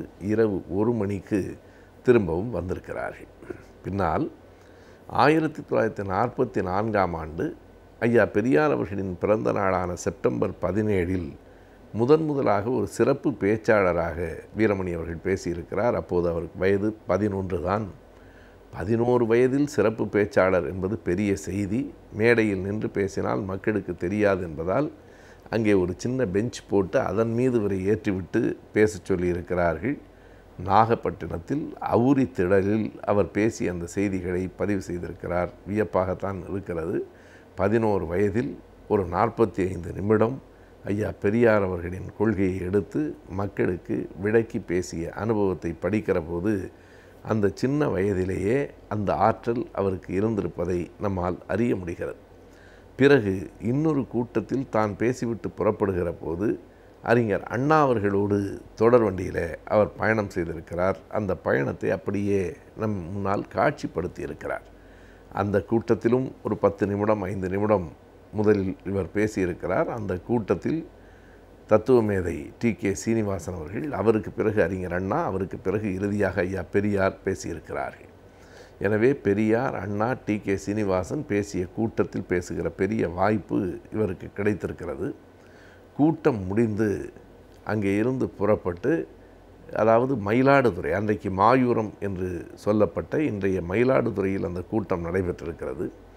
மயிலாடுதுறையிலிருந்து தொடர் வண்டியில் ஏற்றி அனுப்பியிருக்கிறார்கள். அறிஞர் அண்ணா அவர்கள் செங்கல்பட்டில் இறங்கி காஞ்சிபுரத்துக்கு போக வேண்டும். அண்ணா அவர்கள் அந்த தொடர் வண்டியில் எப்படி உறங்கி கொண்டு வந்தார் என்பதை ஆசிரியர் இந்த புத்தகத்தில் அப்படியே விவரித்திருக்கிறார். தொடர் வண்டி வந்த உடனே ஓடிப்போய் தொண்டர்கள் சிலர் மேலே அந்த பொருள்களை எல்லாம் வைக்கிற இடத்தில் துண்டு விரித்து அந்த இடம் பிடித்து, கொஞ்சம் பொருளும் பெட்டிகளும் மேலே இருக்கின்றன. அதற்கு பிறகு அண்ணா அவர்களை மேலே தூக்கிவிட்டு, அண்ணா உயரத்தில் மிக குள்ளமானவர் என்பதை நாம் அறிவோம், அவரை மேலே தூக்கி விட்டிருக்கிறார்கள். ஒரு பக்கத்திலே படுக்கை இருக்கிறது, ஜாமான் இருக்கிறது. அதற்கு இடையிலே தான் அவர் ஒண்டி போய் படுத்து கொண்டு செங்கல்பட்டு வரைக்கும் தூங்கி கொண்டு போயிருக்கிறார். இது சாதாரண செய்தி தானே என்று கருதலாம். ஆனால் என்ன முக்கியமான செய்தி என்றால், இது நடந்தது 1945ஆம் ஆண்டு. 1945ஆம் ஆண்டு அண்ணா ஒரு சாதாரண பேச்சாளர் இல்லை, மிகவும் புகழ்பெற்ற தலைவராக விளங்க தொடங்கிய காலம். 45லிருந்து ஏறத்தாழ 49 வரைக்கும் 4 ஆண்டுகள் அவர் தளபதி என்று அழைக்கப்பட்டார். அவருடைய செல்வாக்கு தமிழகம் முழுவதும் பரவி இருந்தது. அறிஞர் அண்ணா பேசுகிறார் என்றால் பெரும் திரளாக மக்கள் கூட்டமாக கூடினார்கள். எனவே ஒரு செல்வாக்கு உடைய தலைவர், ஒரு பேர் இயக்கத்தினுடைய அடுத்த இடத்தில் இருந்த தலைவர், அப்படி சாமான்களோடு பொருள்களோடு முடங்கி போய் படுத்து கொண்டு தூங்கித்தான் தொடர் வண்டியில் பயணம் செய்தார் என்பதை பார்க்கிற போது ஆசிரியரே எழுதுகிறார், மக்களோடு மக்களாய் எளிமையாய் 3ஆம் வகுப்பு பெட்டியிலே தான் அண்ணாவும் பயணம் செய்தார். கீழே நாங்கள் உட்கார்ந்து கொண்டு போனோம். எனவே அண்ணா புகழ்பெற்றதற்கு பிறகும் கூட எளிமையாக இருந்திருக்கிறார் என்று எழுதியிருக்கிறார். ஆனால் அண்ணாவின் வாழ்க்கையை அறிந்தவர்கள் அறிவார்கள். 1967இல் தமிழ்நாட்டின் முதலமைச்சராக ஆனதற்கு பிறகும் அவர் எளிமையாகத்தான் இருந்தார். பல நேரங்களிலே முகச்சவரம் கூட செய்து கொள்ளாமல் தலைமைச் செயலகத்துக்கு, கோட்டைக்கு அவர் புறப்படுவார். அருகில் இருக்கிற உதவியாளர்கள் தான் நினைவுபடுத்துவார்கள் என்றெல்லாம் நாம் படித்திருக்கிறோம். ஒரு எளிமையான மனிதர், ஒரு நாட்டை ஆளுகிற முதலமைச்சராக உயர்ந்த அந்த வரலாற்றுக்கு தொடக்கமாக இருந்த நிகழ்வுகளையும் ஆசிரியர் இந்த ஏட்டில் நமக்கு குறித்து தருகிறார். தற்போது பரவி வரும் நோய்களை பற்றியும் அவற்றை தடுக்கும் முறைகள், அவற்றிற்கான நவீன சிகிச்சை முறைகளை பற்றி இப்பொழுது அறிந்து கொள்ளலாம். நிகழ்ச்சியில் அடுத்த பகுதியாக வரவிருப்பது ஆலோசனை நேரத்தில் மருத்துவம்.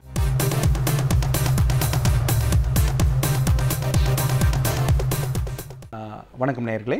இன்றைக்கி நம்ம பார்க்க போகிற தலைப்பு வந்து பார்த்திங்கன்னா, அண்மையில் வந்து பார்த்திங்கன்னா நம்ம கவர்மெண்ட் வந்து ஒரு 358 வகையான மருந்துகளை வந்து தடை செய்யப்பட்டிருக்கு. அதில் முக்கியமாக இந்த சாரிடான் போன்ற மருந்துகள், வந்து தடை செஞ்சுருக்காங்க. இந்த சாரிடான் வந்து எப்போ வந்ததுன்னு எல்லாருக்குமே தெரியும், ரொம்ப நாளாக இருக்குது, நம்ம தாத்தா பாட்டி எல்லாமே வந்து உபயோகப்படுத்துகிறாங்க. இந்த சாரிடான் இல்லாமல் நிறைய மருந்துகளையும் தடை செஞ்சுருக்காங்க. இது ஏன் இவ்வளோ பெரிய விஷயமா இருக்குது அப்படின்னா, இதுக்கு முன்னாடியே இதை ஏன் தடை செய்யலை அப்படின்னு பார்த்திங்கன்னா, நம்ம ஊரில் வந்து இந்த மருந்துகளுடைய பாலிசிஸ் வந்து வித்தியாசமாக இருக்கும். அதாவது வந்து மூன்றாம் உலக நாடுகள் சொல்லுவாங்க. அதாவது வந்து பார்த்திங்கன்னா இந்த டெவலப்பிங் கண்ட்ரிஸ் இவங்க வந்து என்னென்னா இந்த மருந்து முதலாளிகள் இவங்க தான் வந்து இந்த உலகத்தை ஆட்டி படிக்கிற மிகப்பெரிய வல்லுநர்கள். இவங்க என்ன பண்ணுவாங்கன்னா, எந்த ஒரு மருந்தையும் கண்டுபிடிச்சா அதை வந்து பார்த்திங்கன்னா அதை வந்து ஒரு பேட்டன்சி வாங்கி அதை வந்து ரொம்ப விலை உயர்ந்த விலைக்கு அதை மார்க்கெட்டிங் பண்ணி அதில் பெரிய லாபத்தை எடுத்து அதுக்கப்புறம் அந்த மருந்துடைய பேட்டன்சி முடிஞ்ச உடனே என்ன பண்ணுவாங்க, அந்த மருந்துக்கு ரெசிஸ்டன்ஸோ இல்லை ஏதாவது வந்த உடனே என்ன பண்ணுவாங்கன்னா, அது வந்து அந்த மருந்துடைய எஃபிகசி அதாவது எஃபெக்ட் குறைஞ்ச பிறகு என்ன பண்ணுவாங்கன்னா, அந்த மருந்தை தூக்கி இந்த மூன்றாம் அதாவது தேர்ட் டெவலப்பிங் கண்ட்ரீஸில் வந்து நிறைய டம்ப் பண்ணுவாங்க. அப்போது உற்பத்தியானது எல்லாத்தையும் தூக்கி நம்மளுடைய மூன்றாம் டெவலப்பிங் கண்ட்ரீஸில் போடுவாங்க. ஸோ அந்த மாதிரி பார்த்திங்கன்னா இந்தியாவில் வந்து பார்த்திங்கன்னா எக்கச்சக்கமான மருந்துகள் வந்து வெளிநாடுகளில் தடை செய்த மருந்துகள் எல்லாமே இந்தியாவில் ரொம்ப பெருமளவில் ஈஸியாக புழங்குற ஒரு வழக்கம் பார்க்கலாம். ஈஸியாக நீங்கள் மருந்தும் வாங்க முடியும். அந்த மாதிரி மருந்துகள்லாம் வந்து ஈஸியாக நீங்கள் ஒரு மெடிக்கல் ஷாப்பில் கூட வாங்க முடியும். இப்போ இதனால் என்ன சார் பிரச்சனை அப்படின்னா, நீங்கள் உண்மையிலே பார்த்திங்கன்னா இந்த எஃப்டிஏன்னு சொல்லுவாங்க, அதாவது food and drug safety and association சொல்லுவாங்க. இந்த எஃப்டிஏ அப்ரூவ்டு ட்ரக்ஸ் பார்த்திங்கன்னா ஒரு சில ட்ரக்ஸ் தான் இருக்கும். இந்த இந்த இந்த ட்ரக்ஸ் இந்த அப்ரூவ்டு ட்ரக்ஸ் இல்லாமல் நிறைய காம்பினேஷன்ஸ் இந்தியாவில் இருக்குது. அதாவது வந்து பார்த்திங்கன்னா இப்போ நீங்கள் ஒரு சாதாரண ஒரு மாத்திரைன்னா இப்போ ஒரு மாத்திரையிலே 4 விதமான கலவைகள் சேர்ந்த மாத்திரைகள் வரும். அதாவது வந்து நீங்கள் இந்த சாரிடானில் பார்த்திங்கன்னா பேராசிட்டமாலும் இருக்கும், அதிலே வந்து கோல்டுக்கும் மாத்திரை இருக்கும், காஃபுக்கும் மாத்திரை இருக்கும். அப்போ என்னென்னா இப்போ சப்போஸ் உங்களுக்கு ஒரு ஃபீவர்னு வச்சுக்கங்களேன், தேவையில்லாமல் மற்ற மருந்தையும் நீங்கள் எடுத்துக்கிற மாதிரி இருக்கும். ஒரு தலைவலினா நீங்கள் எல்லாத்தையும் எடுத்துக்கிற மாதிரி, அப்போ அதுவும் கெமிக்கல், அது போய் உங்களுக்கு உடம்புல ஏற்படுத்தும், நிறைய பாதிப்புகள் ஏற்படுத்தும். இப்போ ஏன் சார் வந்து இதை பற்றி பேசணும் அப்படின்னா, மாத்திரைன்றது கெமிக்கல்ஸ். இது வந்து பார்த்திங்கன்னா இது இல்லாமலும் இருக்க முடியாது. இதை வந்து நம்ம ஒரு நியாயமான முறையில் அதை எடுத்துக்கணும். இப்போ என்னென்னா உடனே நம்ம என்ன பண்ணுவோம், இதுக்கப்புறம் நம்ம மாத்திரையே எடுத்துக்கக்கூடாது அப்படின்னு நினைப்போம். அப்படியெல்லாம் கிடையாது. எந்த ஒரு கண்டுபிடிப்பும் எந்த ஒரு விஷயமும் அதை நம்ம வந்து நம்மளுடைய பாசிட்டிவான விஷயத்துக்கு பயன்படுத்தணும், நெகட்டிவான விஷயத்தை அதை ஒதுக்கி வைக்கணும். நீங்கள் எந்த ஒரு விஷயம், நீங்கள் ஒரு செல்ஃபோனாக இருக்கட்டும், உங்கள் கம்ப்யூட்டராக இருக்கட்டும், ஃபேஸ்புக், எல்லாத்தையுமே நீங்கள் எப்படி பயன்படுத்துகிறீங்கன்றதை பொறுத்து தான். இதை முறையாக பயன்படுத்தணும்னா இது நமக்கு ஒரு வரம், இல்லைன்னா அது சாபம். உடனே நம்ம சில பேர் என்ன பண்ணுவாங்கன்னா, மருந்துகளே சாப்பிடக்கூடாது, அப்படியெல்லாம் கிடையாது. மருந்துகள் வந்து தேவைதான். எந்த ஒரு விஷயத்துலையும் சைடு எஃபெக்ட்னு இல்லாத ஒரு விஷயம் கிடையவே கிடையாது. ஆனால் இதை யார் பயன்படுத்துகிறா, யார்கிட்டேருந்து இந்த மருந்தை வாங்குகிறோம், நம்ம இதை எப்படி பயன்படுத்துகிறோம், இதுக்கு பின்னாடி இருக்க வணிகத்தை புரிஞ்சுக்கிட்டு இதை பயன்படுத்தணும். இதனால் என்ன ஆகிடுதுன்னா, பெருமளவில் ஒன்று இதை அதிகமாக கன்சியூம் பண்ணி சைடு எஃபெக்ட்ஸோட ப்ராப்ளமோடு இருக்கிறவங்க இருக்காங்க. இல்லை சுத்தமாக இது வேணான்னு சொல்லிவிட்டு சில பேர் வந்து பார்த்திங்கன்னா இந்த வைத்தியமே பண்ணாமல் பெரிய பிரச்சனையும் மாட்டிக்கிறாங்க. அப்போது இதனால் என்ன ஆகுதுன்னா, இந்த கவர்மெண்ட்டோட பாலிசிஸ் நம்மளை வந்து பெரிய அளவில் பாதிக்குது. அப்போ என்னென்னா, எந்தெந்த மருந்து நம்ம வந்து நியாயமாக நம்ம உடம்புக்கு தேவை, எப்போ கொடுக்கணும், எவ்வளோ டோஸில் கொடுக்கணுன்றது வந்து கண்டிப்பாக தெரியணும். இதில் என்ன ஒரு வருத்தத்தகுந்த விஷயம் அப்படின்னா, பெருமளவில் நம்ம நாட்டில் இருக்கிற மருத்துவர்களே வந்து பார்த்திங்கன்னா இந்த எஃப்டிஏ அப்ரூவ்டு ட்ரக்ஸோ இல்லை ப்ளஸ் வந்து பார்த்திங்கன்னா இந்த ட்ரக்ஸை பற்றின அவேர்னஸ், இந்த மருந்தெல்லாம் இதெல்லாம் வந்து பார்த்திங்கன்னா இதெல்லாம் வந்து உடம்புக்கு எந்த பிரச்சனையும் வராதுன்றதை பற்றி அவேர்னஸ் இல்லை. நாளுக்கு நாள் அதை படிச்சுக்கிட்டே வரணும். அப்போ தான் எந்த மருந்து வந்து யூஸ் பண்ணலாம், யூஸ் பண்ணக்கூடாதுன்றது தெரியும். இப்போ இவங்க என்னென்னா, இவங்கக்கிட்ட வர இந்த என்ன சொல்கிறது, மருந்து கம்பெனி வர ரெப்ரசன்டேட்டிவ்ஸ் வந்து இந்த மருந்துகள் வந்து பற்றி ஒரு போலியாக ஒரு பிரச்சாரம் சொல்லணுன்னு அவங்க என்ன பண்ணுறாங்க, இந்த மருந்து இதுக்கெல்லாம் வேலை செய்யுதுன்னு நினச்சி இதை ப்ரிஸ்கிரைப் பண்ண ஆரம்பிக்கிறாங்க. முறையாக வந்து கவர்மெண்ட் வந்து என்ன பண்ணணும்னா, இதை வந்து கண்டுபிடிச்சி இந்தந்த மருந்துகள் மட்டும்தான் விற்கணும், இந்தந்த மருந்துகளுடைய தரத்தை வந்து டெஸ்ட் பண்ணணும். அதே நேரத்தில் டாக்டர்ஸ் மூலிமா தான் இந்த மருந்துகள் விநியோகமாகணுமே தவிர ஃபார்மசிஸ்ட் மூலிமாவோ இல்லை குவாக்ஸ் மூலிமாவோ இந்த மருந்துகள் போகக்கூடாது. அதே நேரத்தில் கவர்மெண்ட் இந்த விஷயத்தில் ரொம்ப விழிப்புணர்வோடு இருக்கணும். இந்த இப்போ வெளிநாடுகளில் இந்த என்ன டெவலப்டு கண்ட்ரீஸில் வந்து பார்த்திங்கன்னா இந்த மருந்துக்குன்னு ரொம்ப பாலிசிஸ் இருக்குது. நீங்கள் வந்து அங்கே வந்து பெரிய பிரச்சனை கூட ஒரு சிம்பிளான மருந்து கொடுத்து தான் சரி பண்ணுவாங்க. நீங்கள் வெளிநாடுகள் அமெரிக்கா மற்ற நாடுகள் எல்லாமே அவங்களாம் வந்து மருந்தை கண்டுபிடிச்சி அதை ரொம்ப கரெக்டாக பயன்படுத்திக்கிறாங்க. நம்ம என்ன பண்ணுறோன்னா அந்த மருந்தை வந்து தவறாக பயன்படுத்தி தேவையில்லாத சின்ன சின்ன நோய்களுக்கெல்லாம் அந்த மருந்தை பயன்படுத்துகிறோம். அப்போ மருந்து கிட்ட பிரச்சனை இல்லை, அதை பயன்படுத்துகிறவங்க கிட்ட பிரச்சனை. அதே நேரத்தில் அந்த பயன்பாட்டை வந்து நெறிமுறைப்படுத்துகிற அரசாங்கத்துக்கிட்ட இருக்கிற ஒரு பிரச்சனை தானே தவிர உடனே வந்து ஆங்கில மருத்துவம் எல்லாமே வந்து பார்த்திங்கன்னா சைடு எஃபெக்ட்ஸு. நீங்கள் நம்மளுடைய உணவுக்கே சைடு எஃபெக்ட்ஸ் கொண்டோம். நீங்கள் சாப்பாடு நீங்கள் வந்து சாப்பிட்றீங்க, எல்லா சாப்பாடும் உங்களுக்கு ஒத்துக்கோன்னு சொல்ல முடியாது. இப்போ ஒரு சில பேருக்கு மீன் அலர்ஜியாக இருக்கலாம், ஒரு சில பேருக்கு வந்து தக்காளி அலர்ஜியாக இருக்கலாம், ஒரு சில பேருக்கு வந்து பார்த்திங்கன்னா என்ன சொல்கிறது நண்டு இறால் இந்த மாதிரி அலர்ஜி இருக்கலாம். அதனால் அந்த உணவே கெட்டதுன்றது மாதிரி கிடையாது. இப்போ இந்த அரசாங்கத்துடைய இந்த தவறான அணுகுமுறையினால் நிறைய பேர் என்ன நினைக்கிறாங்கன்னா இந்த ஆங்கில மருத்துவமே நம்ம வந்து வேணாம், இதனால் பெருமளவில் பாதிக்கப்படுறது மக்கள் தான். ஸோ இந்த மருந்தை பொறுத்த வரைக்கும் நீங்கள் என்ன பண்ணணும் அப்படின்னா அரசாங்கத்துக்கு ஒரு வேண்டுகோள் என்னென்னா நீங்கள் வந்து ஒரு நிலையான முடிவில் இருக்கணும். அதே நேரத்தில் தேவையில்லாத காம்பினேஷன்ஸ், அதாவது 3-4 மாத்திரையை சேர்த்து ஒரே மாத்திரையாக போடுற இந்த காம்பினேஷன்ஸ் எல்லாம் அவாய்ட் பண்ணி ஒரு ஸ்ட்ரிக்டான ரூல் போட்டு அதே நேரத்தில் இந்த மருந்தை விநியோகம் பண்ணுறது வந்து பார்த்திங்கன்னா மருத்துவராக தான் இருக்கணும்.